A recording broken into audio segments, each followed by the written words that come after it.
할렐루야. 오늘 2부 예배 오신 여러분 모두를 주의 이름으로 축복하고 환영합니다. 여러분의 영혼이 잘 된 것처럼 범사가 잘 되고 강건한 주의 은혜가 이 새해에도 있기를 축복합니다. 우리 옆에 있는 분들과 같이 한번 또 그렇게 같은 마음으로 축복하면서 인사 나눕니다. 새해 복 많이 받으십시오. 새해 복 많이 받으세요. 새해 복 많이 받으십시오. 아멘. 어느덧 2021년도 역사의 뒤안길로 사라졌고 오늘 2022년 신년 감사 예배를 드리게 됐습니다. 누구나 새로운 출발 앞에서는 새로운 각오와 다짐을 하기 마련이죠. 따라서 오늘 이 아침에는 새로운 한 해를 우리가 어떻게 살아갈 건가 라고 하는 그런 다짐을 하고 이 새해를 출발했으면 좋겠습니다. 여러분, 믿음하면 누가 떠오르십니까? 물론 성경에 다른 인물들이 많이 떠오를 수 있겠지만 아마도 많은 사람들이 아브라함을 머릿속에 떠올릴 겁니다. 그래서 많은 사람들이 그를 믿음의 조상이라고 일컫죠. 믿음의 조상 아브라함, 그는 하나님께 부름을 받아서 새로운 출발을 할 때 어떻게 반응하고 출발했는지 오늘 본문에 있는 말씀을 통해서 함께 묵상하면서 이 한 해를 살아가야 할 삶의 방법을 찾고자 합니다. 먼저 창세기 10장과 11장을 보면 기나긴 족보가 나옵니다. 누가 누구를 낳고 누가 누구를 낳고 누가 누구를 낳고 끝없이 반복되는 이 족보 속에서 신년 새해에 이번에는 성경 일독을 내가 꼭 해보리라 다짐했었던 모든 성도들에게 깊은 좌절에 빠지게 만드는 그런 본문이 바로 창세기 10장 11장이에요 의욕적으로 창세기 1장부터 시작해서 오다가 10장부터 끝없이 반복되는 족보 앞에 깊은 수렁에 빠지죠. 하지만 그 기나긴 족보가 한 사람에 이르렀을 때에 멈춰요. 그게 누구예요? 아브라함입니다. 여러분, 이것이 뭘 얘기해 주는 걸까요? 하나님의 역사가 계속해서 이렇게 흘러가다가요, 하나님께서 갑자기 시선을 멈추시고 주목하는 한 사람이 있다는 거예요. 여러분, 성경은 인류의 모든 역사와 모든 인물을 다 기록하고 있지는 않습니다. 다만 하나님께서 당신의 역사를 운행하시면서 주목하신 특정한 몇몇 인물들을 중심으로 해서 그 이야기를 진행시켜 나가세요. 대표적으로 창세기는 천지창조에 이어서 최초의 인류 아담과 하와가 등장하죠. 그리고 그의 자녀인 가인, 아벨, 셋의 이야기가 나오면서 그들로 시작해서 인류가 번영하게 됐다라고 하는 기록이 나옵니다. 이것이 11장까지 계속해서 이어지다가 오늘 12장부터는 아브라함, 이삭, 야곱, 요셉과 같이 하나님의 역사 속에서 주목하는 인물들, 그들을 중심으로 해서 창세기가 진행이 돼요. 사랑하는 성도 여러분, 여러분도 하나님이 주목하는 사람들이 될 수 있기를 바랍니다. 하나님은 오늘도 당신의 역사를 운행해 나가고 계세요. 그때에 저와 여러분이 하나님의 시선에 주목을 받고 그리고 하나님 앞에 선택되어져서 하나님 앞에 쓰임받는 귀한 여러분이 될 수 있기를 축원합니다. 오늘 우리는 믿음의 조상이라고 하는 아브라함, 그가 하나님 앞에 어떻게 주목을 받았는지, 하나님께서 그를 부르셨을 때 그가 어떻게 반응했는지, 그 내용들을 하나하나 묵상하면서 이 새해를 어떻게 출발하고 이 새해를 어떻게 살아갈 건가 라고 하는 주님의 메시지를 대하겠습니다. 여러분, 아브라함은 갈대아 우르가 고향이죠. 그가 태어난 곳이고 그의 아버지가 태어난 곳입니다. 그리고 그가 이제까지 자라왔던 곳이에요. 모든 생활의 터전이 이 갈대아 우르 땅에 있습니다. 그런 아브라함에게 하나님은 1절에 말씀하시기를 너는 너의 고향과 친척과 아버지의 집을 떠나라 말씀하세요. 고향과 친척과 아버지 집을 떠나라. 여기서 고향이라고 하는 것은 그가 태어난 갈대아 우르와 또 그가 삶의 한 영역을 지내왔었던 하란을 포함한 메소포타미아 지역을 이야기를 합니다. 그리고 여기서 친척이라고 하는 것은 그 지역에서 함께 살고 있었던 셈의 후손들을 이야기하고요. 또 아버지 집이라고 하는 것은 아브라함의 친혈육인 아버지와 그 형제들, 그 일가를 가르치는 말이에요. 그런 고향과 친척과 아버지 집을 떠나라는 것입니다. 그러니 지금 이 떠나라고 하는 것, 이게 결코 쉬운 일이 아니죠. 제가 충북교회에서 부교육자 생활을 마치고 우리 여기 백암교회 담임 목사로 온다고 하니까 우리 아이들이 좋아해요. 그러다가 이제 강남 대치동에서 떠나서 이것에 온다고 하니까 인터넷으로 이것저것 검색해보고 로드뷰도 보고 하더니 안 오겠다는 거예요. 왜냐하면 무엇보다도 거기에 생활에 익숙해졌어요. 도시 생활에 익숙해져 있는 거예요. 그 익숙해져 있는 그 삶을 떠나서 올라니까 불편할 것 같고 낯설 것 같고 힘들 것 같고 두려운 거죠. 특별히 6년 동안 사귀었던 그 친구들을 떠나는 게 더 싫었던 거죠. 우리 교육자들 같은 경우에는, 특별히 부교육자들은 자주 이동을 해요. 짧게 이동을 해요. 그나마 저는 한 교회에서 5년, 6년, 7년 이렇게 사역한 거기 때문에 다른 부교육자들에 비해서 좀 오랜 기간 동안 사역을 했어요. 그런데도 불구하고 목회자들의 자녀들이 참 겪는 어려움들이라는 게 뭐냐면, 마치 군인 자녀들처럼 자주 주거지를 옮기다 보니까 친구가 없어요. 깊이 마음을 터놓고 사귈 수 있는 친구가 없어요. 사귈만 하면, 서로 깊이 마음을 나눌만 하면 또 떠나는 거예요. 또 떠나는 거. 그러니 싫은 거지요. 새로운 친구들을 또 만나야 하고 새로운 문화를 접해야 되고 하기 때문에 그게 스트레스고 두려움이었던 것 때문입니다. 그런데 오늘 아브라함은요, 고향과 친척과 아버지의 집을 떠나라고 하나님께서 명령하세요. 이거는 단순히 그 지역을 떠나라는 의미이기도 하지만 또 동시에 우상의 도시고 죄악의 관습에 젖어 있었던 과거의 그 삶에서 떠나라는 거예요. 과거에 잘못된 그 모든 삶을 청산하라는 거예요. 갈대아 우르와 하란은 우상의 도시였습니다. 더구나 아브라함의 아버지는 우상장사였어요. 그러기에 하나님께서 지금 아브라함에게 너가 지금 머물렀었던 그 모든 땅에서 이제는 떠나라. 너가 지금까지 익숙해져 왔었던 그 삶의 습관에서 떠나라. 이렇게 말씀하시는 거예요. 사랑하는 성도 여러분, 우리가 새로운 삶을 살아가고 또 새로운 한 해를 맞이하면서 우리가 믿음으로 승리하기 위해서는 그 과거의 익숙함에서 떠나야 돼요. 과거에 잘못되었던, 하나님을 기쁘시게 하지 못했었던 그 습관에서 떠나야 됩니다. 죄악의 자리에서 떠나야 돼요. 사람이라는 게 그 익숙함을 벗어난다는 게 참 힘들어요. 소위 우리가 흔히 매너리즘이라고 이야기하는 게 뭐겠어요? 그게 내 삶에 자리 잡고 하나의 틀로 그냥 형성되어져 버린 거예요. 그것을 벗어나고 그것을 바꾸는 게 너무 힘든 거지요. 지금까지 익숙해져 왔었던 내 삶, 나의 모든 생활 습관, 그것이 하나님이 기뻐하시지 않는 것이라고 한다면 그 자리에서 일어나 떠나야 된다는 겁니다. 단호히 그 자리에서 일어나 떠나야 된다는 거예요. 여러분, 믿음이라고 하는 것은요, 떠나는 겁니다. 떠나지 않으면 시작이 없어요. 많은 사람들이 잘못 생각하는, 그리고 신앙생활에서 오류를 겪는 게 뭐냐면 떠나지 않고 시작하려고 해요.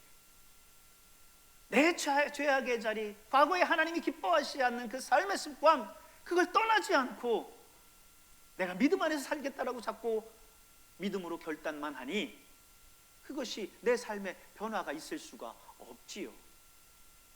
죄악의 자리를 박차고 나의 옛사람을 벗어버리고 떠나야 하는데 계속해서 거기에 안주하면서 신앙생활 하려고 하니까 실패하는 거예요. 그러기에 우리는 떠나야 됩니다. 이스라엘 백성들이 하나님이 지시한 땅 가나안에 도착하기 위해서 제일 먼저 했었던 게 뭐예요? 애굽을 떠난 거예요. 출애굽한 겁니다. 그들은 애굽에서 430년 동안 노예로서 오랜 기간 살았어요. 400년이 넘는 그 세월 동안 살았기 때문에 그 생활이 이제 너무나 당연스레 익숙해져 있어요. 그런데 그들이 가나안에 가기 위해서는 그 애굽을 떠나야 돼요. 그 익숙함을 떠나야 돼요. 일본 암흑 세계에서 물불 가리지 않고 생활을 했었던 방황했었던 8인의 야쿠자들이 신앙인으로 거듭났습니다. 그들이 거듭나서 전도자로 나서기까지 인생 역정을 책으로 출간했어요. 그게 바로 여러분이 지금 보시는 미션 바라바입니다. 이것은 영화로도 제작이 됐는데요. 미션 바라바에서 이 바라바는 신약에 나오는 강도의 이름이죠. 예수님과 함께 십자가에 못 박힐 뻔했었던 그때 이제 내가 예수를 풀어주랴 바라바를 풀어주랴 했을 때 이미 몇몇 그 종교 지도자들과 서기관들 제사장들이 지금 군중을 동요시켜 놔서 예수를 십자가에 못 박고 바라바를 풀어주라고 하죠. 지금 이 바라바는 당연히 십자가에 못 박혀 죽어야 됐는데 예수님 때문에 살아나게 됐어요. 예수님 때문에 살게 됐습니다. 그래서 그들은 이 미션 바라바라고 하는 이 단체를 만든 거예요.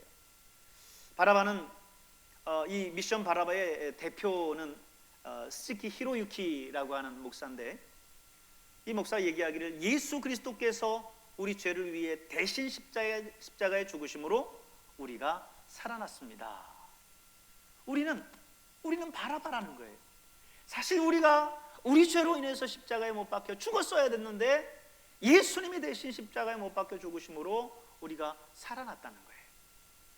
그래서 그는 과거의 삶을 청산하고 야쿠자로서의 삶을 청산하고 예수 전하는 그 미션 사명을 갖고 이제 미션 바라바라고 하는 전도단을 결성을 해요. 조금 전에 사진을 다시 한번 보여주세요. 거기에 보면 이 스키 히로유키 목사의 새끼손가락을 보세요. 새끼손가락이 잘려있죠. 지금 이제 자막에 가렸습니다만은 다른 한 새끼손가락 역시 잘려있습니다. 떠나기 위해서는 그만한 각오가 있어야 된다라고 하는 거죠. 떠난다라는 것은 쉬운 일이 아니라고 하는 거죠. 신앙인으로서 새롭게 출발하는 것, 포기하고 버리고 떠나는 것, 이것은 결코 쉬운 일이 아니었습니다. 사랑하는 여러분, 오늘 여러분이 지금 떠나야 할 과거 삶의 자리는 무엇입니까? 여러분의 익숙했었던 죄악된 습관은 무엇입니까? 하나님이 기뻐하시지 않는 그런 여러분의 인생의 모습은 무엇입니까? 거기에서 과감히 떠날 수 있기를 바랍니다. 죄악된 습관을 떠나고 나의 옛 모습을 벗어버리고 나아갈 때 비로소 우리가 제대로 신앙생활을 할 수가 있는 거예요. 우리가 이 세계를 살아갈 때 두 번째는 말씀을 따라가는 겁니다. 하나님께서 아브라함에게 그 죄악의 땅을 떠나라고 말씀하실 때 사실 아브라함은 어디로 가야 될지 몰랐어요. 왜? 하나님이 아직 어디로 가야 된다라고 목적지를 밝혀주시지 않았기 때문입니다. 1절 말씀을 보세요. 1절 말씀에 보면 너는 너의 고향과 친척과 아버지 집을 떠나 내가 내게 보여줄 땅으로 가라 그랬어요. 아직 보여준 게 아니에요. 보여줄 땅이라고 말씀하고 있지 않습니까? 아브라함은 하나님이 떠나라고 하는데 어디를 향해서 떠나라고 하는 건지 눈에 보이지 않아요. 손에 잡히지 않습니다. 막연해요. 근데 하나님 떠나라고 말씀하시니 아브라함은 순종해서 떠납니다. 당장에 짐을 싸고 떠나는 거예요. 여러분, 4절 말씀을 보면 아브라함이 지금 그 떠나는 모습을 보여주고 있죠. 이에 아브라함이 여호와의 말씀을 따라갔고 롯도 그와 함께 갔으며, 아브라함이 하란을 떠날 때에 75세였더라 그랬습니다. 아브라함이 하나님 여호와의 말씀을 따라갔다 그랬어요. 떠나라 말씀하시는 그 말씀을 따라갔다라고 하는 것입니다. 여러분, 요즘에는 차량에 기본적으로 내비게이션이 장착되어져 나오지만 과거에는 그렇지 않았죠. 그래서 따로 내비게이션이라고 하는 기기를 차량에다 부착하고 다녔었습니다. 그래서 사실 어디를 가든지 목적지만 설정해 놓으면 우리는 그 목적지에 가는데 어려움이 없어요.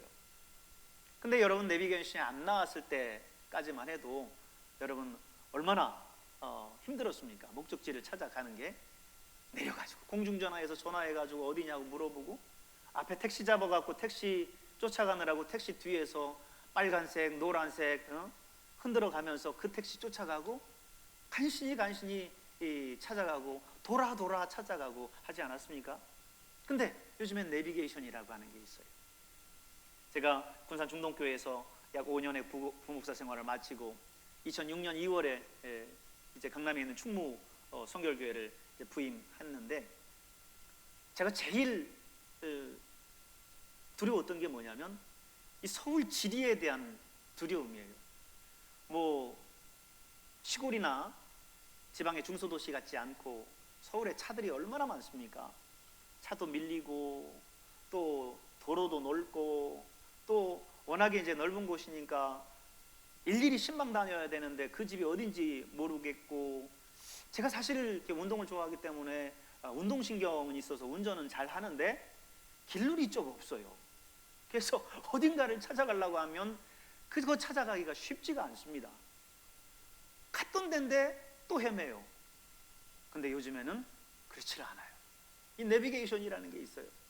제가 충무교에 딱 갔는데 장로님 한 분이 저한테 내비게이션 하나를 선물해 주셨어요. 목사님 신방하실 때 이거 가지고 신방하십시오. 그때는 내비게이션이 처음 나왔기 때문에요, 너무너무 신기했고 너무너무 좋았어요. 그거 목적지 설정해 놓으니까 너무나 잘 가는 거예요. 100m 전방에서 좌회전하세요. 200m 전방에서 우회전하세요. 지금 8시 방향으로 좌회전하세요. 아니, 그냥 그것만 따라가면, 그때 지시한 그 지시대로만 따라가면 어느 순간인가 목적지에 도착해 있습니다. 목적지를 그 가는 과정들 알 필요 없어요. 그냥 순간순간 얘기해 주는 것만 따라가도 목적지에 갑니다. 남자가 살면서 들어야 할 여성의 3가지 말이 있다고 그러잖아요. 엄마의 말, 와이프의 말, 하나는 내비게이션의 말. 요즘에는 또 내비게이션이 남자도 나왔어요. 어쨌든 이 내비게이션 말만 잘 따르면요, 목적지 가는 거는 어렵지 않습니다. 여러분, 그렇습니다. 하나님의 말씀은 우리의 인생의 내비게이션이에요. 우리가 신앙생활을 하는 내 인생의 모든 그 경로를 알 필요도 없어요. 알 수도 없지만 알 필요도 없어요. 순간순간 내게 주시는 그 하나님의 말씀에 따라 순종해서 가면 언젠가 어느 순간인가 여러분의 신앙의 그 목적지에 도달해 있는 줄로 믿습니다. 여러분, 하나님의 말씀을 따라가는 것, 하나님의 그 말씀 앞에 순종하면서 가는 것, 그것이 바로 인생의 참된 목적지에 도달하는 방법이에요. 검은 대륙 아프리카의 위대한 선교사 데이빗 리빙스턴, 여러분이 잘 아실 겁니다. 그가 말년에 옥스퍼드 대학에서 명예 박사 학위를 받았는데, 이때 리빙스턴이 학위 수여식 전에 예배 시간이 있었는데 그때 학생들한테 간증할 수 있는 기회가 있었어요. 그래서 아프리카에서 경험한 그 모든 사역들을 간증을 했습니다. 이렇게 간증했어요. 무덥고 짜증난 나의 한낮이 계속되고, 또 춥고 소름 끼치는 많은 밤 동안 나는 나 자신과 싸움을 계속해야만 됐습니다. 온갖 짐승의 공격과 인디언의 방해로 인해서 수많은 고통을 당하기도 했습니다. 그때 간증할 당시 이미 그는 사자의 공격으로 인해서 오른팔이 장애를 가지고 있었어요. 그런 그의 모습을 보면서 그가 이야기하는 모든 이야기에 학생들이 고개를 끄덕이면서 호응을 했습니다. 간증을 마치자 한 학생이 손을 들고 일어섰어요. 선생님으로 하여금 그 아프리카 생활을 잘 이겨나갈 수 있도록 했었던 비결이 있다면 그것이 무엇입니까? 물었습니다. 리빙스턴이 잠깐 생각하더니 입을 열어서 이렇게 대답해요. 내게 있어 비결은 아무것도 없었습니다. 그저 내가 세상 끝날까지 너희와 항상 함께 있으리라 하신 예수님의 말씀과 그분의 십자가가 나를 끝까지 붙들어 주었을 뿐입니다. 이렇게 얘기했어요. 여러분, 그렇습니다. 리빙스턴은 하루하루 어려움이 계속될 때마다 예수님의 말씀을 굳게 붙들었던 거예요. 내가 세상 끝날까지 너희와 항상 함께 있으리라. 내가 세상 끝날까지 너희와 항상 함께 있으리라. 이 말씀이 그가 지치고 힘들 때마다 그를 강하게 붙들었던 거죠. 사랑하는 성도 여러분, 우리는 하나님의 말씀을 붙들고 살아야 돼요. 그 말씀을 따라 살아가야 됩니다. 그래야 우리가 목적하는 그 인생의 목적지에 다다를 수 있어요. 시편 말씀은 이렇게 말씀합니다. 주의 말씀은 내 발의 등이요 내 길의 빛이니이다.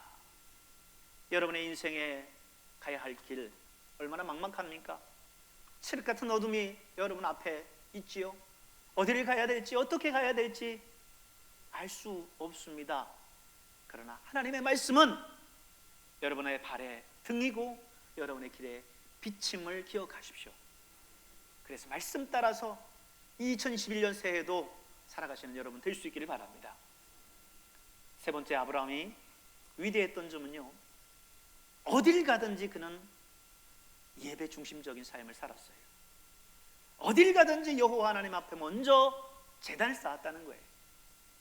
아브라함이 그의 고향과 친척과 아버지 집을 떠나서 갈대아 우르와 하란을 떠나서 가나안 땅에 마침내 도착했을 때, 그때 가장 먼저 그가 한 것이 무엇이었습니까? 7절을 보세요. 여호와께서 아브라함에게 나타나 이르시되 내가 이 땅을 네 자손에게 주리라 하신지라. 자기에게 나타나신 여호와께 그곳에서 제단을 쌓고, 그곳에서 제단을 쌓고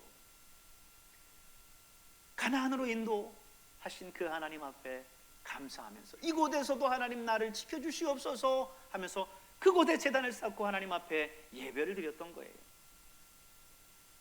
이뿐만이 아닙니다. 그는 가는 곳곳마다 여호와께 단을 쌓았어요. 8절도 보십시오. 8절도 보면 거기서 베델 동쪽 산으로 옮겨 장막을 치니 서는 베델이요 동은 아이라. 그가 그곳에서 여호와께 제단을 쌓고 여호와의 이름을 부르더니. 그랬어요. 가는 곳곳마다 그는 그곳에서 제단을 쌓았어요. 가나안에 도착하면 가나안에서 예배드리고, 그리고 베델 동편에 옮기면 그곳에서 예배드리고, 9절에 이제 점점 남방으로 옮겨갔다고 했는데 그가 가는 곳곳마다 거기서 하나님 앞에 예배드렸다는 거예요. 여러분, 예배 중심적인 삶을 살았었던 이 아브라함의 모습을 여러분 본받을 수 있기를 바랍니다. 저희 처가 외할아버지 그리고 외할머니 얘기를 조금 드릴게요. 할머니와 할아버지는 부천 제1감리교회 권사님과 장모님이셨는데 지금은 소천하셔서 두 분 다 물론 안 계십니다만은 그 슬하에 딸 하나와 아들 셋을 두셨어요. 그런데 이 두 분이 얼마나 열심히 신앙생활을 했는지 매일 예배 중심적인 삶을 살았습니다. 새벽 기도도 한 번 빠지지 않고 그 먼 길을 걸어서 다니셨어요. 요즘에는 차량 운행해도 안 되고 하지만 그 먼 길을 차도 없이 걸어서 새벽 제단을 쌓았던 거죠. 뿐만 아니라 이 할아버지 장모님은 새벽기도 나가실 때마다 늘 목욕 재개를 하고 깔끔하게 양복으로 갈아입고 그러고 예배를 나갔다는 거예요. 예배 드릴 때 꼭 그렇게 목욕제계까지 해야 되나 생각하면 그렇죠. 보통 목욕제계 그러면 우리는 샤머니즘적인 그런 것들을 생각을 하지만 여러분 그 마음이 다른 거죠. 하나님 앞에 나와서 예배 드릴 때에 내가 청결한 모습으로 주님 앞에 예배 드려야 되겠다라고 하는 그 믿음, 그 마음을 가지고 그렇게 하셨던 거죠. 이들 부부는 늘 예배 중심적인 삶으로 살았어요. 그러다 보니까 사실 처음에는 이 아들 삼형제가요 참 많이 속을 세겠대요. 삼형제가 하도 속을 세게 가지고 다 삼형제에게 태권도를 시켰다고 하는데, 그런데도 참 여러 가지 어려움들을 가져다 줬었던 거예요. 근데 마침내는 신실한 그리스도인들로 다 변했어요. 다른 전도사가 돼서 사역하다가 은퇴했고 지금은 하나님 나라를 가셨어요. 그분이 저의 장모님이세요. 또 남편인 우리 장인어른은 그 할아버지의 믿음을 이어받았는지 새벽 예배를 1000번째로 몇 번씩을 하셨어요. 저도 힘들어서 새벽 예배에 빠지는 때도 있는데 이분은 1000번째를 작정을 하고 새벽 예배를 드리는 거예요. 늘 술주정뱅이였었던 이 아들들이요, 첫째는 감리교에서 감리교 선교사로 파송돼서 태권도 선교사로 선교를 잘 했어요. 그 후대 체육관 스포츠 센터 같은 것도 세우고 많은 루마니아에 있는 우리 청년들을 하나님께 인도했습니다. 지금은 이제 또 첫째 또 이제 하나님 부르심을 받아서 천국에 갔는데, 지금은 이제 그 숙모가 남편의 그 뜻을 이어서 계속해서 그곳에서 선교 사역을 이어가고 있어요. 이 둘째는 권사로, 셋째는 집사로 교회에서 얼마나 열심히 신앙생활을 잘하는지 몰라요. 사랑하는 성도 여러분, 올해는 언제나 예배 중심적인 삶을 살아가실 수 있길 바랍니다. 저와 여러분의 삶에서 날마다 하나님께 예배하는 모습이 있고 그 예배가 중심이 돼서 우리의 삶을 이끌어 가실 수 있기를 바랍니다. 예배로 하루를 시작하고 예배로 사업을 시작하고 예배로 공부를 시작하고 예배로 집안일을 시작하시길 바랍니다. 여러분이 무슨 일을 하든 간에 이 한 해 예배가 중심이 되고 예배에 생명을 걸고 그래서 예배의 온전한 회복을 여러분의 삶 가운데서 이루시는 귀한 한 해가 될 수 있기를 주님의 이름으로 축원합니다.